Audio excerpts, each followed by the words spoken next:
पिता की तरह मछुआरा बनेगा और कोई खेती करेगा। लेकिन ब्राह्मण एक विद्वान पुत्र चाहता है। उसे ऐसा पुत्र देने में समय लगेगा।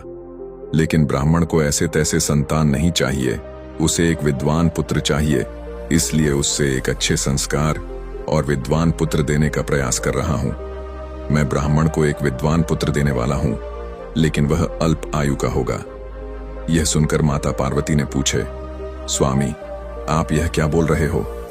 जो ब्राह्मण इतने कष्ट पाकर आपकी पूजा अर्चना कर रहा है, सिर्फ एक संतान के लिए, और आप बिल रहे हो कि वो अल्पायु का होगा। महादेव ने बोले, यह तो सृष्टि का नियम है। जिसका भाग्य में जो लिखा है वह अवश्य होगा। इस पुत्र का आयु सिर्फ 22 वर्ष है। उसके बाद कोई भी इसे पृथ्वी लोक से रोक नहीं पाएगा। माता पार्वती ने बोले, ठीक है, आपको जो सही लग रहा है आप वैसे ही कीजिए। भगवान शिव जी ब्राह्मण को एक भविष्यवाणी किया, हे ब्राह्मण देव, इतने वक्त से जो पूजा अर्चना कर रहे थे उसका फल पाने का समय आ गया। तुम्हें एक अच्छे और विद्वान पुत्र प्राप्त होगा, लेकिन उसे पुत्र का आयु सिर्फ 22 वर्ष होगा। यह विधि का विधान है। जब तुम्हारे पुत्र का आयु 22 वर्ष हो जाएगा तब उसे कोई नहीं बचा पाएगा। तुम संतान के लिए मुझे बोल रहे थे, लेकिन उसका भविष्य मैं बदल नहीं पाऊंगा। यह कहकर भगवान शिव जी अदृश्य हो गए। अब ब्राह्मण का खुशी देखने का था। वह इतना ज्यादा खुश हो गया कि 22 वर्ष के बाद उसका पुत्र भर जाएगा। यह सोच भी नहीं उसने सोचा। उसका पुत्र 22 वर्षों के बाद मर जाएगा।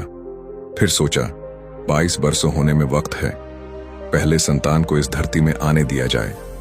यह कहकर वह अपने घर चला गया और अपने पति को सब कुछ बताया। यह सुनकर ब्राह्मणी बहुत ही प्रसन्न हुई।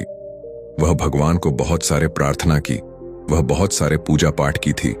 अब उसकी फल उसे प्राप्त होने वाली थी। कुछ दिनों के बाद ब्राह्मणी एक पुत्र संतान को जन्म दी। वह पुत्र बहुत ही सुंदर था। एक ही पुत्र होने के नाते वह अपने घर में बहुत ही प्यार से बढ़ने लगा। इसके साथ साथ अपने पिता की तरह ज्ञान और शास्त्रों में भी पंडित हो गया। जब उसका पढ़ने का वक्त आया तो उसने गुरुकुल में गया और अच्छे से अध्ययन किया। ब्राह्मणों का कार्य अच्छे से सीखा। धीरे धीरे करके वह बड़ा होता गया। वह सबका प्रिय था। एक दिन वह 20 साल का हो गया।